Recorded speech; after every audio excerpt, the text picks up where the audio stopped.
محترم ناظرین، کہا جاتا ہے کہ نیک کام کرنا اتنا مشکل نہیں ہے جتنا نیکی کو سنبھال کر رکھنا مشکل ہے۔ اسی لیے نیک کام کرتے وقت ہمیں اس بات کا خیال رکھنا چاہیے کہ ہماری یہ نیکی ضائع نہ ہونے پائے، اس نیکی پر گناہ کی گرد نہ پڑے، نفاق اور تکبر کا کیڑا نہ لگے، ہماری نیکیاں دکھاوے کے شکار نہ ہو جائیں۔ اس لیے ہمیں بڑے بڑے گناہوں سے بچنا چاہیے، اور ہماری کوشش یہ ہونی چاہیے کہ ہم دوسروں کی برائی نہ کریں۔ کہیں ایسا نہ ہو کہ ہماری نیکیاں برباد ہو جائیں اور ہمیں اس کا احساس بھی نہ ہو، ہمیں اس کی خبر بھی نہ ہو۔ محترم ناظرین، رمضان کے مہینے میں ہم نے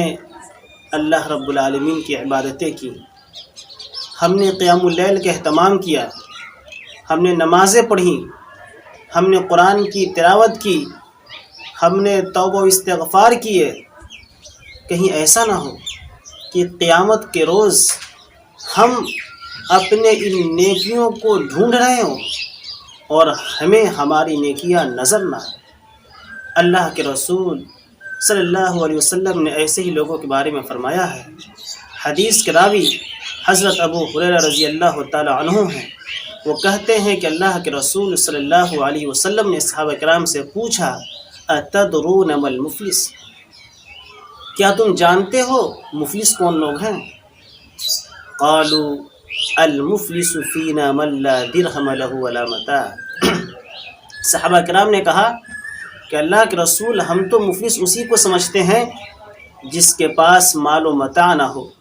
جس کے پاس درہم و دینار نہ ہو، روپیے پیسے نہ ہو۔ فقال، تو رسول اکرم صلی اللہ علیہ وسلم نے فرمایا، ان المفلس من امتی یأتی یوم القیامت بصلاۃ وصیام وزکاۃ، کہ میری امت کا مفلس وہ شخص ہے جو قیامت کے روز نماز لے کر آئے گا، زکوٰۃ لے کر کے آئے گا، روزے لے کر کے آئے گا، وَيَأْتِي قَدْ شَتَمَ هَذَا وَقَذَفَ هَذَا وَأَكَلَ مَالَ هَذَا وَسَفَكَ دَمَ هَذَا وَضَرَبَ هَذَا، لیکن اس نے کسی کو گالی دی ہوگی، اس نے کسی پر تہمت لگائی ہوگی، اس نے کسی کا ناحق مال کھایا ہوگا، اس نے کسی کا خون بہایا ہوگا، اس نے کسی کو مارا ہوگا۔ فَيُعْتَى هَذَا مِنْ حَسَنَاتِهِ وَهَذَا مِنْ حَسَنَاتِهِ، تو اس ظالم شخص کی نیکیاں اس مظلوم شخص کو دے دی جائیں گی۔ اور یہیں پر بس نہیں، اگر اس ظالم شخص کی نیکیاں مظلوم کو دینے کے بعد بھی ابھی حساب کتاب برابر نہیں ہوگا، اللہ کے رسول صلی اللہ علیہ وسلم فرماتے ہیں، فَإِنْ فَنِيَتْ حَسَنَاتُهُ قَبْلَ أَنْ يُقْضَى مَا عَلَيْهِ أُخِذَ مِنْ خَطَايَاهُمْ فَطُرِحَتْ عَلَيْهِ ثُمَّ طُرِحَ فِي النَّارِ، کہ اگر اس ظالم شخص کی نیکیاں ختم ہو جائیں گی اور اب بھی حساب کتاب برابر نہیں ہوگا، تو اس مظلوم کے گناہ کو اس ظالم شخص پر ڈال دیا جائے گا،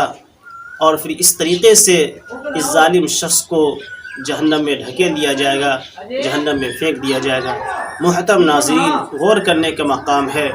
کہ ایک شخص ڈھیر ساری نمازیں لے کر کے آتا ہے، ڈھیر سارے روزے لے کر کے آتا ہے، وہ زکوٰۃ بھی زندگی میں دیتا ہے،